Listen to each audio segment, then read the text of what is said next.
Salut bande de petits curieux. Vous vous demandez comment se termine cette série dont vous n'avez pas vu la fin? Vous n'avez pas peur des spoilers? Alors vous êtes au bon endroit. Aujourd'hui je vais vous parler d'une série phénomène, Lost. Bienvenue dans Avance Rapide, l'émission qui dévoile tout sur la fin de vos séries cultes.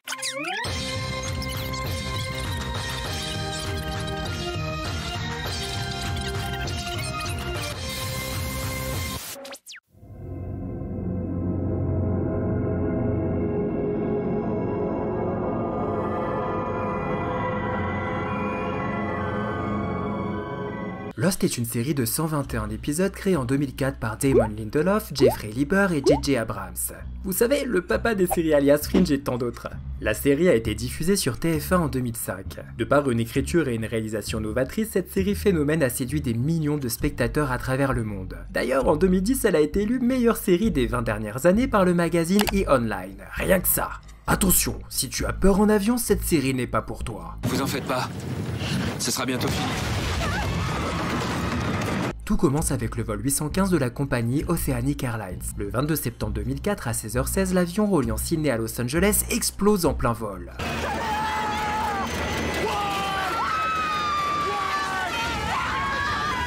Le cockpit, l'avant ainsi que la queue de l'appareil tombent en des endroits différents d'une île du Pacifique, non répertoriée sur les cartes. Jack Shepard, neurochirurgien, devient le leader des survivants. Ces derniers vont apprendre à cohabiter et survivre sur cette île mystérieuse. Dès les premiers jours, ils se rendent compte qu'ils ne sont pas seuls sur ce bout de terre. Regardez, ça recommence. Et oui, de nombreux événements étranges ont lieu. Il est peu commun de voir un ours polaire rôdant dans la jungle ou encore un monstre sous forme de fumée tuer tout ce qu'il trouve sur son passage. Puis, comment oublier la présence d'indigènes hostiles surnommés les autres? Bon, hormis les beaux paysages, cette île n'a rien de paradisiaque. C'est à travers une série d'épreuves où beaucoup de survivants vont laisser la vie que les passagers du vol 815 vont découvrir que l'avion ne s'est pas écrasé par hasard. Le projet Dharma, une organisation ayant mené des recherches scientifiques sur l'île, étudiait le voyage dans le temps. You may have seen an octagonal seal or crest with the word Dharma in the center. The word itself, an Indian spiritual term. This is their mark. Why do they exist? And what are they here for? L'intrigue de Lost est composée de très nombreux mystères. Mystères, complots et voyages dans le temps, ok? Mais comment ça se termine Lost? Avance rapide! Je vous préviens, il s'agit d'une fin qui a fait râler plus d'un fan car les créateurs ont fait le choix de ne pas résoudre tous les mystères de la série. Pour rappel, le dernier épisode de la saison 6 de Lost s'achève dans deux réalités différentes. Chacune d'entre elles existe vraiment et se rejoignent d'une manière bien particulière, vous allez comprendre. Commençons par la seconde réalité. Dans cet univers, l'avion ne s'est jamais crashé. Grâce à Juliette, les personnages vivent leur vie mais ont tous compris progressivement que des liens spéciaux les unissaient. C'est bon, c'est fini.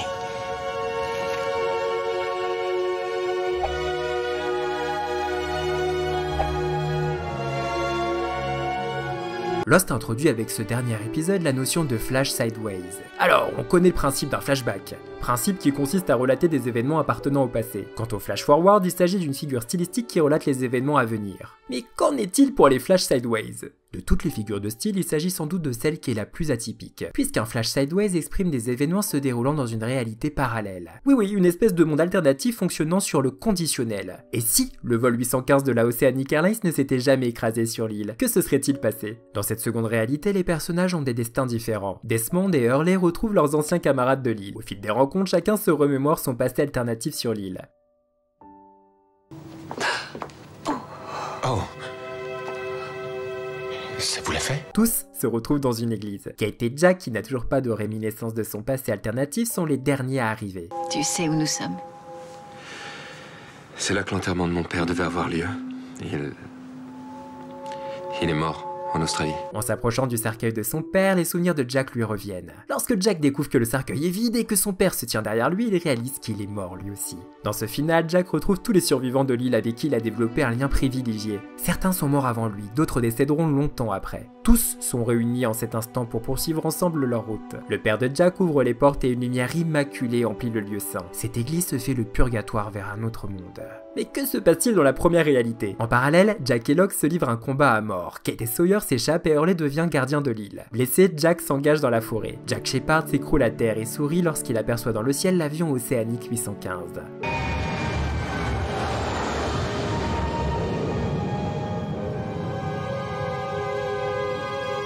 Alors que la toute première scène du pilote montrait son œil droit s'ouvrir, la toute dernière du final montre son œil se fermer. Jack meurt dans la première réalité, au même moment où la lumière inonde l'église dans la seconde réalité. Telle est la fin de Lost.